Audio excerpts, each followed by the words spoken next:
Hello guys, welcome to GF family. जैसे आप लोगों को बताया था कि हम लोग जो न्यू टीडीएस है उसके बारे में मैं आप लोगों को बताऊंगा, डिस्कस करेंगे थोड़ा सा आप लोगों के लिए, ताकि बहुत लोगों को कन्फ्यूजन है कि अभी न्यू टीडीएस है तो अभी क्या करना चाहिए, क्या नहीं करना चाहिए, क्या मतलब ड्रीम इलेवन खेलना चाहिए, क्या नहीं खेलना चाहिए, या फैंटेसी छोड़ना चाहिए, क्या ये ओनली ड्रीम इलेवन के लिए अप्लाई है या सब ऐप के लिए अप्लाई है।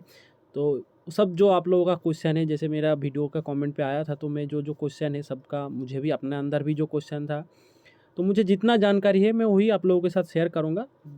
बाकी मैं कोई सीए नहीं हूँ जो आप लोगों को 100% जानकारी दे सकता हूँ, ठीक है।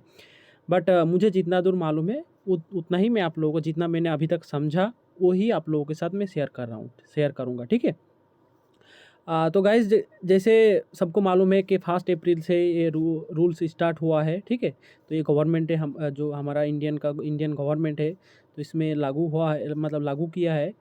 तो 1 अप्रैल से, मतलब 1 अप्रैल का पहले जो आपका मनी था उसमें कोई दिक्कत नहीं, लेकिन 1 अप्रैल से जो भी आप विन करेंगे उनमें उस पर आपको 30% टैक्स लगेगा, ठीक है। तो जो एक पहला क्वेश्चन था कि क्या अभी जीएल विन करने के बाद भी 30% टैक्स लगेगा, मतलब जीएल विनिंग का 30% टैक्स, उसके बाद आप जब विड्रॉल करने जाएंगे तब 30%? तो नहीं, बिल्कुल नहीं। जब आप एक ही बार में आपका 30% टैक्स कटेगा, जब आप विड्रॉल करने जाएंगे ना तभी आपका 30% टैक्स कटेगा, ठीक है।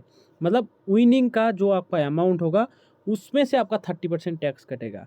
बाकी पूरा मंथ अगर ओवरऑल आपका सोचो, अपने पूरा ईयर आपने ओवरऑल खेल के आपका ओवर लॉस ही हुआ, तो आपको जितना आपका टैक्स डिडक्ट हुआ, मतलब टैक्स आपका कटा ना, तो आप अपना सीए के, आप किसी भी लोकल सीए के पास जा सकते हैं, उससे आप आपका जो टैक्स डिडक्ट हुआ वो आप रिटर्न कर सकते हैं। तो ये बहुत अच्छी चीज़ है मुझे लगता है। और बाकी अगर आप, और जो भी आपका प्रॉफिट होता है उसमें ही आपको 30% टैक्स देना होगा। जैसे अभी एक सबसे बड़ा क्वेश्चन है कि अभी फैंटेसी खेलना चाहिए कि नहीं खेलना। मुझे लगता है, पर्सनली मैं फील कर रहा हूँ कि जो छोटा इन्वेस्टमेंट करता है, जो छोटा अमाउंट जो इन्वेस्ट करता था, सोचो दिन में 500 रुपये इन्वेस्ट करता था या पूरा दिन में 1000 रुपया कमाता था, उसके लिए अभी बहुत बड़ी दिक्कत हो सकता है। जैसे मैं आपको दिखाऊँ, मैं 1000 रुपया अगर विड्रॉल करने जाऊँगा ना,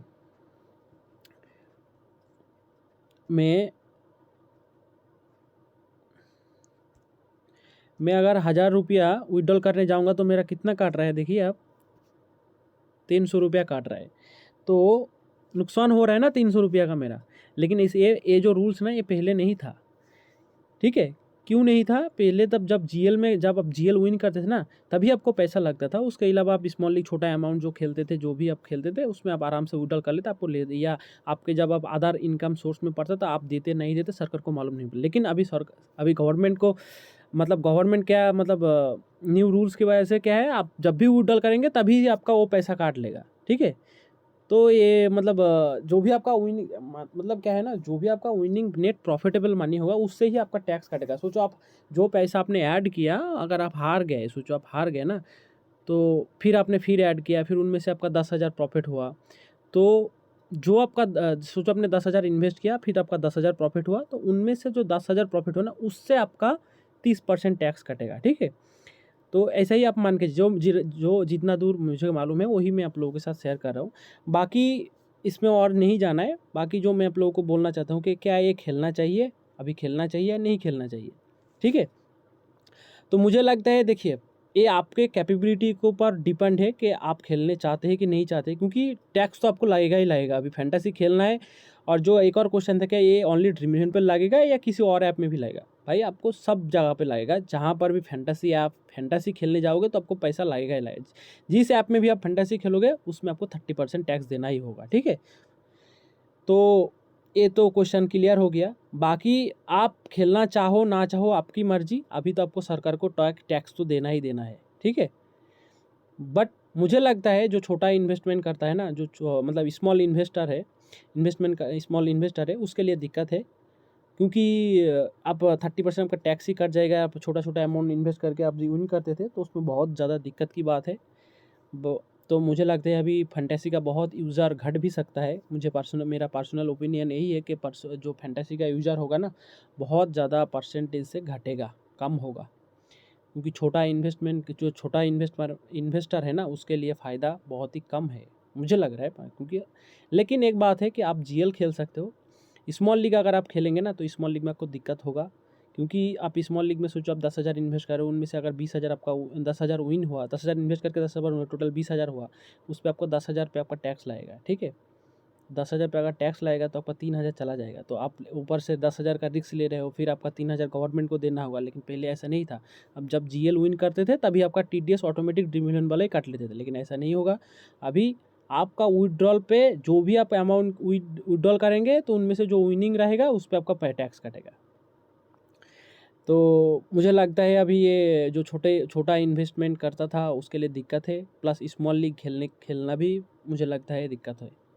स्मॉल लीग खेलता था ना, मैं तो पर्सनली, हम लोग जीएफ फैमिली जो हमारा चैनल है टेलीग्राम पे, हम लोग पर्सनली जीएल ही ज़्यादा खेलते हैं। स्मॉल लीग हम लोग बहुत ही कम खेलते हैं। अगर स्मॉल लीग खेलते हैं तो अभी हम लोग मिनी एसएल खेलते हैं। मिनी एसएल जैसे 11 मेंबर वो लोग 11 मेंबर, ठीक है,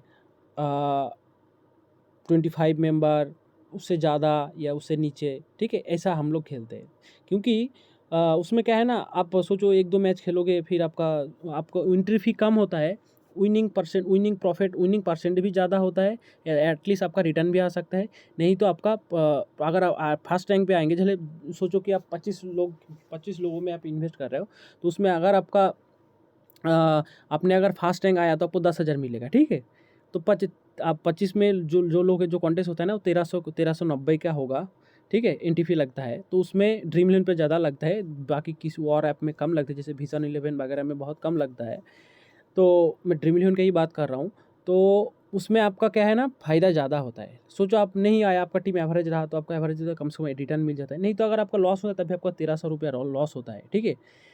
तो मैं पर्सनली पसंद करता हूँ कि मुझे लगता है अभी का जो न्यू ड्रीम इलेवन का भी फॉर्मेट चेंज हो गया, न्यू रूल्स आया ड्रीम इलेवन का, इसमें भी थोड़ा दिक्कत है टीम बनाना। अभी लक के मुझे पर्सनली फील होता है ज़्यादा लक चाहिए, एनालिसिस तो चाहिए, एनालिसिस तो करना ही होगा। विदाउट एनालिसिस आप टीम नहीं बना सकते, बट एनालिसिस के साथ साथ आपको लक भी चाहिए। मुझे लगता है अभी ज़्यादा लक इन्वॉल्व हो गया अभी ड्रीम इलेवन पर, और ऊपर से अभी गवर्नमेंट का टैक्स भी आ चुका है। तो इसमें स्मॉल इन्वेस्टर प्लस जो स्मॉल लीग खेलता था ज़्यादातर, उसके लिए दिक्कत बहुत ज़्यादा है, क्योंकि आपका इन्वेस्टमेंट ज़्यादा होगा और उसके बाद गवर्नमेंट को आपको टैक्स देना होगा। अगर आप लॉस हुआ तो आपका गया पूरा का पूरा, अगर आप विन किया तो फिर आपको गवर्नमेंट को देना होगा। तो पूरी मुझे तो लगता है एकदम दिक्कत ही दिक्कत है, ठीक है। तो इसीलिए मैं पर्सनली फील कर रहा हूँ, और मैं आप लोगों को भी एडवाइस देना चाहता हूँ कि आप अगर ड्रीम इलेवन या फैंटेसी खेलना चाहते तो आप लोग मोस्टली जीएल ही ज़्यादा खेलें, ठीक है। जीएल अगर खेलेंगे, सोचो आप 6 महीने में अगर एक जीएल भी आएगा ना आपका, सोचो आप 1 लाख में फास्ट हो गया, 1 लाख आपका विन हुआ, तो उसमें आपको 30% टैक्स लगेगा, कोई दिक्कत नहीं। अब कितना लॉस होगा आपका 6 महीने में? अगर आप एक ही कॉन्टेस्ट बार बार, अगर आप डेली 300 रुपया करके इन्वेस्ट करते हो ना, तो पूरा मंथ पे कितना होता है? अगर 6 महीने में कितना 60,000 का आपका, लेकिन उस पर तो आपका रिटर्न भी आता है, कम से कम 50% रिटर्न आता है, उससे ज़्यादा भी उससे ज़्यादा भी रिटर्न आता है। तो ओवरऑल आपका 6 मंथ पे लॉस अगर 30,000 हुआ, तो अगर आप 1 लाख एक ग्रैंड लीग जीत गया, आपका 6 महीने के अंदर आपने एक ग्रैंड लीग जीत गया, आराम से 1 लाख मैं एज्यूम कर रहा हूँ कि आपने 1 लाख रुपया का ग्रैंड लीग जीत गया, तो आपको 30% टैक्स जाएगा, 70,000 आएगा। आपने 30,000 लॉस था, आपका ओवरऑल 40,000 आपका प्रॉफिट हो गया। गवर्नमेंट मतलब टोटल 1 लाख में से 30% गवर्नमेंट ले लेगा, बाकी 70 आपके पास। फिर आपका लॉस 30,000 लॉस था, फिर आपका ओवरऑल प्रॉफिट 40,000 हो गया, ठीक है। तो ऐसे ही मुझे लगता है आगे अगर आपको अभी फैंटेसी खेलना है तो आपको कैलकुलेट करके चलना होगा, नहीं तो आप दिक्कत में पड़ सकते हैं। अगर अंधाधुन आप इन्वेस्ट करने जाएंगे तो आपको बहुत बड़ी मुश्किल हो सकता है। स्मॉल इन्वेस्टर के लिए तो बहुत बड़ा दिक्कत है। और मैं पर्सनली जैसे मैं बोल रहा हूँ कि हम लोग स्मॉल लीग अभी तो कब से हम लोग स्मॉल लीग खेलना बंद कर दिया। जब भी खेलते हैं हम लोग मिनी एसएल ही खेलते हैं ज़्यादातर। और जो ड्रीम इलेवन का भी जो न्यू फॉर्मेट है उसकी वजह से भी हम लोग स्मॉल लीग खेलना बहुत कम कर दिया। और लेकिन स्मॉल लीग सोचो हो सकते हैं खेल भी सकते हैं हम लोग, क्योंकि अगर बहुत अच्छा कॉन्फिडेंट वाला मैच मिला जिसमें लग सकता है कि हाँ 100% हम लोग जीतेंगे, तो उसमें ज़रूर खेल सकते हैं, क्योंकि हम लोग ऑलवेज सिलेक्टेड मैच में ही खेलते हैं गाइज। तो गाइज यही मैं आप लोगों को जानकारी जो मेरे को देना था, तो मुझे लगा कि शायद मैं जो जानता हूँ आप लोगों के साथ शेयर करना चाहिए, क्योंकि आप लोग बहुत सारे लोग मेरे को फॉलो करते हो, तो हो सकता है कि बहुत सारे लोगों को पता नहीं है, तो इसीलिए मैंने आप लोगों के साथ ये बात शेयर किया। तो गाइज़ आप लोग हमारा जो टेलीग्राम चैनल है उस पर जरूर ज्वाइन हो जाना, ताकि आप लोगों को जो भी टीम देते हैं ना हम लोग, बाकी ड्रीम इलेवन रिलेटेड कोई भी अपडेट होगा वगैरह वगैरह, आप लोग फैंटेसी रिलेटेड कोई भी अपडेट होगा तो आप लोग को मिल जाएगा हमारा टेलीग्राम चैनल पर। प्लस हम लोग यूट्यूब के जो हमारा चैनल है इस पर भी सब्सक्राइब करके रखना चैनल को, क्योंकि हम लोग अभी रेगुलर वीडियो भी स्टार्ट किया ताकि आप लोगों को वीडियो भी मिले, ठीक है। तो गाइस अभी मिलते हैं हम लोग जो कल का मैच होगा IPL, आज का जो मैच होगा IPL का, उसके बारे में हम लोग वीडियो बनाएंगे, मे बी मॉर्निंग में बनाएंगे, फिर आप लोग को अपलोड कर देंगे यूट्यूब पे, ठीक है। तो गाइस मिलते हैं अभी नेक्स्ट वीडियो में, लेकिन हमारा जो चैनल है टेलीग्राम का, उस पर ज़रूर ज्वाइन हो जाना आप लोग, ठीक है। Thank you guys.